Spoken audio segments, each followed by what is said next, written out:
તમે જેવું અનુભવો છો તે પ્રમાણે તમને વસ્તુઓ મળે છે. તમે શું વિચારો છો તે પ્રમાણે નહીં. તેથી લોકો એવું માનવા પ્રેરાય છે કે અમુક ઘટના બને છે પછી ઘટનાક્રમ ચાલુ થઈ જાય છે. તમારા દિવસની શુભ શરૂઆત થાય અને તમે પ્રસન્નતાની લાગણી અનુભવતા હોવ તો જ્યાં સુધી તમે તમારો મૂડ બદલવા તૈયાર ના હો ત્યાં સુધી લો ઓફ એટ્રેક્શન અનુસાર તમે એવા સંજોગો તથા લોકોને આકર્ષો જે તમારામાં સુખની લાગણીમાં વધારો કરશે. આપણે બધા એવા અનુભવમાંથી પસાર થઈએ છીએ કે જેમાં એવા દિવસો કે સમય આવે જ્યારે એક પછી એક ઘટનાઓ ખરાબ બનતી રહે. એક વિચારથી એની પ્રતિક્રિયા ચાલુ થઈ જાય. તમને ખ્યાલ હોય કે ના હોય, એક ખરાબ વિચાર અન્ય ખરાબ વિચારોને આકર્ષે છે. તે અમુક ફ્રીક્વન્સી પર સેટ થવાને લીધે કંઈક ને કંઈક ખરાબ બને છે અને આ એક ખરાબ ઘટનાના તમે જે પ્રતિભાવો આપો છો તેથી એવી અન્ય બાબતો તમે આકર્ષો છો. પ્રતિભાવોથી વધારે એવી ઘટનાને તમે આકર્ષો છો અને ત્યાં સુધી ખરાબ ઘટનાની હારમાળા શરૂ થઈ જાય છે. જ્યાં સુધી તમે ઈરાદાપૂર્વક તમારા વિચારોમાં પરિવર્તન લાવીને તમારી જાતને તમે નવી ફ્રીક્વન્સી પર સેટ નહીં કરો ત્યાં સુધી. તમારે તમારા વિચારોને તમને જે જોઈતું હોય એના તરફ વાળી શકો છો. તેને લીધે તમારી લાગણીઓ બદલાઈને નવી ફ્રીક્વન્સી પર સેટ થશે. લો ઓફ એટ્રેક્શન કામે લાગી જશે અને નવી ફ્રીક્વન્સી પરથી તમારી જિંદગીના નવા દ્રશ્યો મોકલવાનું શરૂ કરશે. હવે તમે આ લાગણીઓનો લાભ લઈને તેનો યોગ્ય ઉપયોગ તમને જે જોઈએ છે તે માટે કરો. તમારી લાગણીઓનો હેતુસર રીતે ઉપયોગ કરીને તમે તેને તમારી જરૂરિયાતો સાથે જોડીને વધારે શક્તિશાળી ફ્રીક્વન્સી પર મોકલી શકો છો. આમ તમે તમારી લાગણીઓનો લાભ લઈ શકો છો. તમે જેવો ભાવ અનુભવો છો તે મુજબ જ યુનિવર્સ તમારી સામે પ્રગટ થશે. આ ક્ષણથી જ તમે તંદુરસ્ત હોવાનો અનુભવ કરી શકો છો. સમૃદ્ધ છો એવું અનુભવી શકો છો. તમે ચારે બાજુ પ્રેમ અનુભવી શકો છો. પરિણામે એવું બનશે કે યુનિવર્સ તમારી અનુભૂતિ અનુસાર બની જશે, તમારી આંતરિક લાગણીઓને અનુરૂપ. બોલો, હાલમાં શું અનુભવી રહ્યા છો? થોડી ક્ષણો રોકાઈને તમે જે અનુભવો છો તેનો વિચાર કરો. તમને જેટલું સારું લાગવું જોઈએ તેટલું ના લાગતું હોય તો તમારી આંતરિક લાગણીઓ પ્રત્યે ધ્યાન કેન્દ્રિત કરો અને હેતુપૂર્વક તેને ઊંચાઈ પર લાવો. તમારી લાગણીઓ પ્રત્યે આ રીતે ધ્યાન કેન્દ્રિત કરીને તમે તેને હાઈ ફ્રીક્વન્સી પર લાવવાનો પ્રયત્ન કરશો તો તેને નવી ઊંચાઈ આપી શકશો. તેનો એક રસ્તો છે કે તમારી આંખો બંધ કરીને અંદરની લાગણીઓ પર ધ્યાન કેન્દ્રિત કરવું અને પછી 1 મિનિટ માટે સ્મિત કરવું. જસ્ટ આઈસ ક્લોઝ કરીને રિલેક્સ રહો અને ફેસ ઉપર એક સરસ મોટી સ્માઇલ. તમારા વિચારો અને તમારી લાગણીઓ તમારા જીવનને ઘડે છે. ખાતરીપૂર્વક કહી શકાય કે હંમેશા આ પ્રમાણે જ બને છે અને બનતું રહેશે. ગુરુત્વાકર્ષણના નિયમની જેમ લો ઓફ એટ્રેક્શનમાં ક્યાંય ચૂક થતી હોતી નથી. એવું ક્યારેય બને ખરું કે તમે પ્રાણીઓને ઉડતા જુઓ? કારણ કે તે દિવસે ગુરુત્વાકર્ષણના નિયમમાં ચૂક થઈ હોય. તે જ રીતે લો ઓફ એટ્રેક્શનથી પર કોઈ પરે નથી.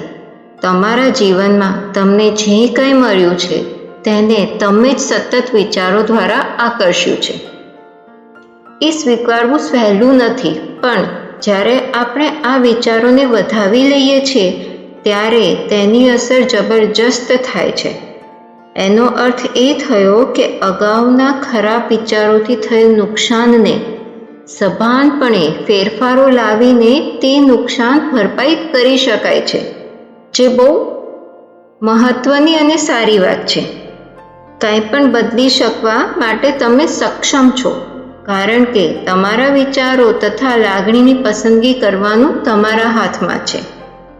જેમ જેમ ચાલી રાખો છો તેમ તેમ તમારું પોતીકું વિશ્વ તમે જ સર્જતા રહો છો. તમને સારું લાગે એ ખરેખર મહત્વનું છે, કારણ આ સારું લાગવાનો સંકેત બ્રહ્માંડમાં પહોંચે છે અને એ પ્રકારની વધુ લાગણીઓ તમારા તરફ આકર્ષે છે.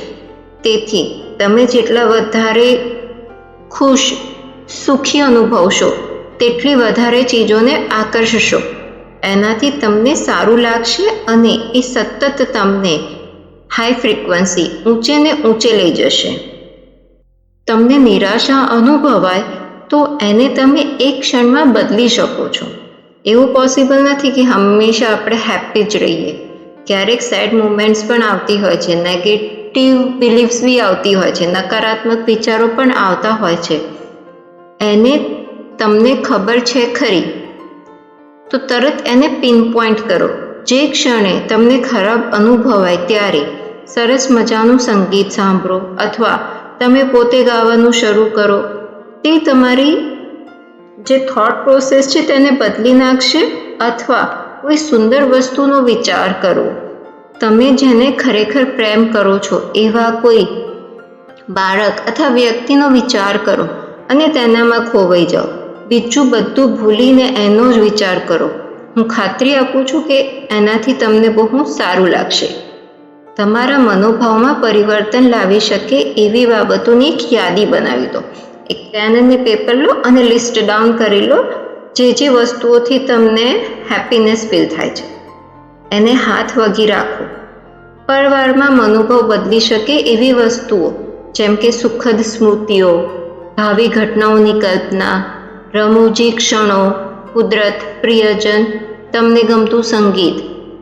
તેમ છતાં પણ તમને ગુસ્સો આવે, નિરાશ થઈ જાઓ કે અણગમતી લાગણી અનુભવાય તો પેલી પરિવર્તન લાવનારી સૂચિને યાદ કરો.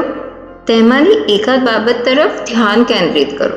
જુદી જુદી વસ્તુઓ જુદે જુદે સમયે ઉપયોગ થાય.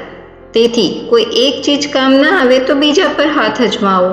1 કે 2 જ મિનિટમાં તમારા ધ્યાનનું કેન્દ્ર બદલીને તમે તમારી ફ્રીક્વન્સી બદલી શકો છો. આ કરીને જુઓ. આનાથી તમે નેગેટિવ થોટ પ્રોસેસને ઓવરકમ કરતા શીખી જશો કે નેગેટિવમાંથી પોઝિટિવિટી તરફ તરત શિફ્ટ કેવી રીતે થવું એ તમને આ એક્સરસાઇઝથી બહુ ઇઝી થઈ જશે. અને જેવું તમે પોઝિટિવિટી તરફ આવશો એટલે તમારી લાઈફમાં મોસ્ટ ઓફ ધી ટાઈમ દિવસના મોટો સમય તમે હેપીનેસ, ખુશીની વાઇબ્રેશન્સમાં રહેશો. તો ઓટોમેટિક તમારા જીવનમાં એ ટાઈપના ચેન્જીસ આવવા લાગશે. એ પ્રકારની વસ્તુઓ આવવા લાગશે કે જેનાથી તમે હર હંમેશ ખુશ રહો. અને દરેક વ્યક્તિને આજના સમયમાં આજ તો જોઈતું હોય છે કે આપણે હંમેશા ખુશ રહીએ.